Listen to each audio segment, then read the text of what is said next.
Pode ser que muitas vezes elas não sejam valorizadas, mas o Brasil é sim lar de grandes empresas. E um ótimo exemplo de uma empresa brasileira que é gigante e está presente no mundo inteiro é a Marco Polo. Especialista em fabricar ônibus, a empresa é um retrato perfeito da vocação empreendedora do povo brasileiro. Mas como a Marco Polo se tornou a maior fabricante de ônibus do mundo? E como ela está se tornando uma gigante tecnológica do transporte sustentável? Foi assim que começou a Marco Polo, sob o nome de Carrocerias Nicola, ainda pequena e modesta, mas pronta para desbravar não só o Rio Grande do Sul e o Brasil, mas o mundo. Dorval, Doraci e Nelson Nicola foram os irmãos fundadores da fabricante de carrocerias que carregava o sobrenome em questão, em parceria com outros 6 sócios. Não foram pioneiros, mas se destacaram à frente da Carrocerias Nicola como um dos primeiros a fabricar carrocerias para ônibus, ainda de madeira naquela época. A Carrocerias Nicola começou com especialização em construção de carrocerias, mas também atuava como uma oficina que prestava serviços de pintura e lanternagem de automóveis e ônibus. No início, as carrocerias eram construídas esporadicamente, de acordo com demandas específicas, e demoravam em média 3 meses para ficarem prontas. Elas eram feitas com muitas partes importadas que, ao serem montadas para venda, demandavam o uso de criatividade para adaptarem peças de caminhões em matéria-prima para ônibus. Mas em 4 anos depois da inauguração da empresa, as carrocerias de madeiras já começaram a ser deixadas de lado, dando lugar às metálicas. Os chassis de madeira já eram ultrapassados e feitos unicamente para caminhões, o que não era ideal para quem fazia carrocerias para ônibus. Então, junto com a companhia que viria a se tornar a Marco Polo, surgiram os chassis próprios para ônibus. Só que a essa altura, a história da Carrocerias Nicola já havia mudado de vez. Ainda que eles não soubessem na época, pois um outro sobrenome entrou na empresa. Em 1951, os irmãos Nicola conheceram um jovem de 22 anos chamado Paulo Bellini, recém-formado em administração de empresas. Com a ajuda do pai, Bellini comprou uma cota na empresa e se tornou sócio do empreendimento. Parte do acordo de sociedade incluía que Paulo Bellini trabalhasse nas áreas comercial e financeira da Carrocerias Nicola. Isso foi muito importante para que eles tivessem um forte crescimento desde o começo. A primeira década da empresa foi um sucesso, contando inclusive com a mudança para uma planta maior na cidade de Planalto.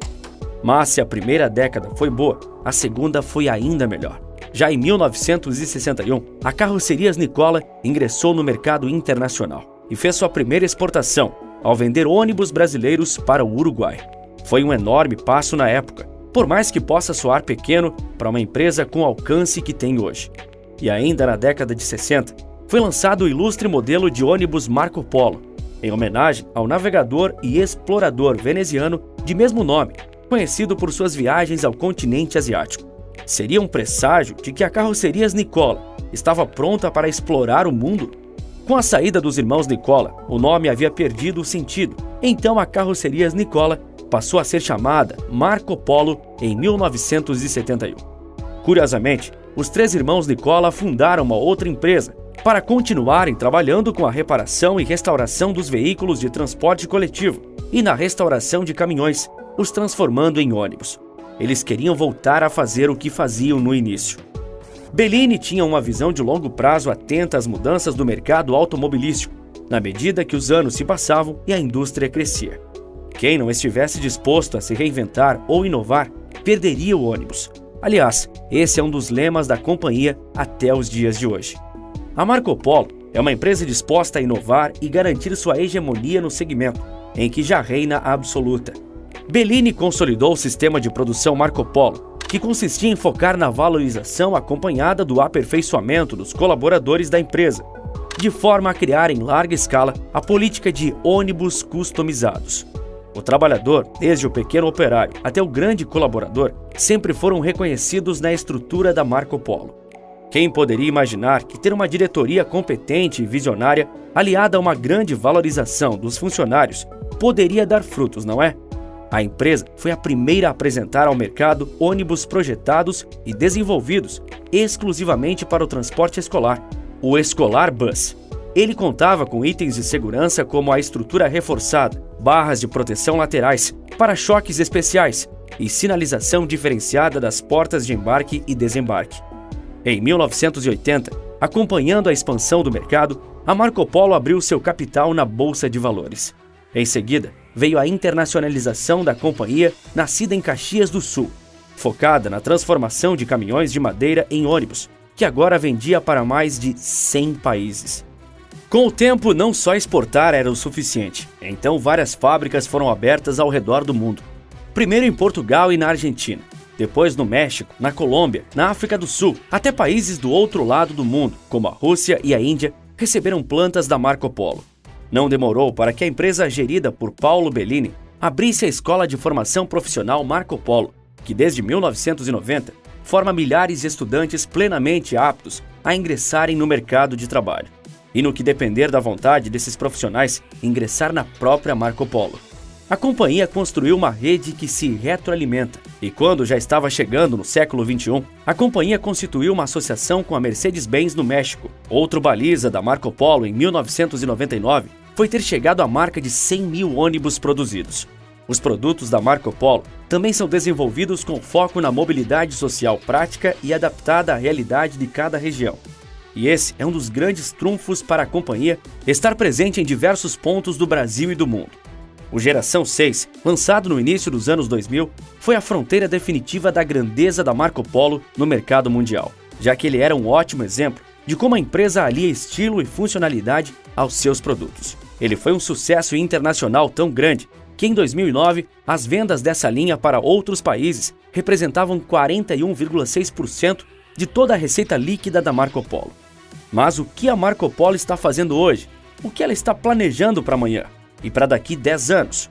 O foco em inovação contínua, assim como a atenção ao mercado internacional, no que ela é uma das protagonistas. Tanto que recentemente a empresa de Caxias anunciou o lançamento do ônibus Attivi, que é 100% elétrico.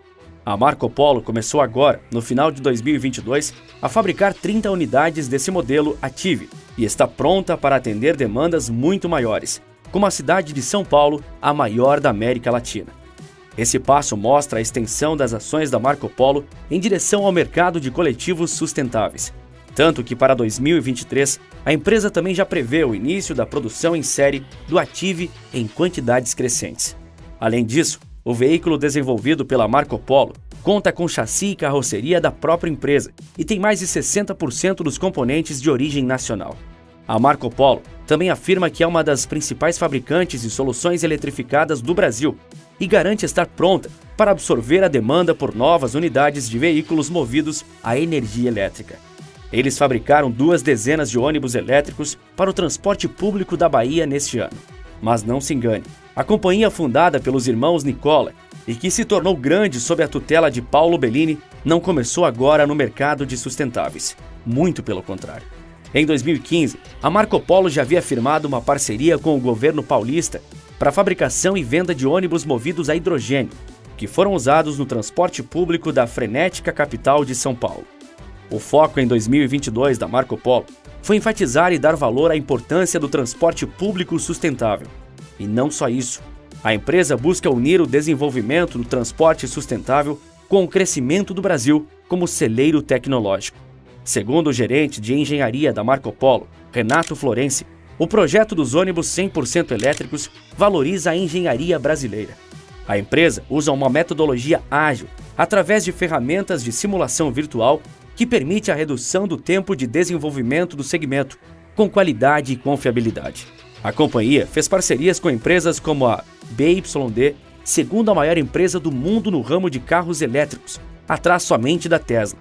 Essa parceria foi responsável pelo desenvolvimento dos ônibus que circulam hoje por Salvador, capital da Bahia. A companhia, nascida pequena lá em Caxias do Sul, conquistou o mundo. E essa afirmação não é exagero algum da minha parte. A Marco Polo enviou seus ônibus para o turismo de Meca, a cidade sagrada do Islã. Também é uma opção móvel para o turismo da Disney e fez o transporte de delegações de vários países em diversas Olimpíadas. Além disso, a Marco Polo transportou em seus ônibus figuras ilustres mundialmente, como Margaret Thatcher, Mikhail Gorbachev e quase todos os presidentes brasileiros desde 1960, como Figueiredo, Sarney e Fernando Henrique Cardoso. Seja no temível inverno russo ou no inóspito calor desértico dos países do Oriente Médio, um ônibus da Marco Polo é capaz de circular. A qualidade dos produtos de cada modelo produzido pela Marco Polo atende e muitas vezes supera as necessidades dos clientes e dos mercados onde atua. Seja para transporte público, escolar ou para turismo, a Marco Polo mostra preocupação com os portadores de necessidades especiais e desenvolve seus produtos com características como piso baixo e elevadores, que facilitam o acesso de qualquer pessoa, independente de sua condição física. De Carrocerias Nicola para Marco Polo, não existem dúvidas que a companhia é de fato um marco, não só para seu segmento de mobilidade, mas também para o Brasil. Um marco que serve para mostrar e principalmente nos lembrar que o Brasil pode e tem grandes empresas que são capazes de conquistar o mundo. E se você quiser saber de alguma outra grande empresa brasileira, diga aqui embaixo nos comentários. Não é só no Iapoque ao Chuí que a Marco Polo está, mas na China, na Arábia e na Rússia também. Primeiro com os irmãos Nicola que a fundaram, depois com Paulo Bellini que a tornou grande. A Marco Polo é como o explorador veneziano de onde vem seu nome, feita para desbravar o mundo. E sim, eu sei que você tem a curiosidade de saber quem está por trás desses vídeos. E se você também quiser descobrir como eu criei um negócio seguro e altamente lucrativo a partir do YouTube, usando um computador e um pouco do meu tempo livre, eu mesmo decidi colocar a cara e te ensinar tudo isso. É só acessar a aula gratuita no primeiro link aqui na descrição, ou se preferir, você pode apontar a câmera do seu celular para o QR Code que está aparecendo agora e ir direto para o link. O Brasil é um lugar de grandes ideias inexploradas ou pouco conhecidas. E o melhor exemplo disso é o nosso Vale do Silício. Não entendeu? Pois então clique no vídeo aparecendo agora na sua tela que eu te conto tudo sobre os grandes parques tecnológicos do Brasil. Por esse vídeo é isso. Um forte abraço e bons negócios!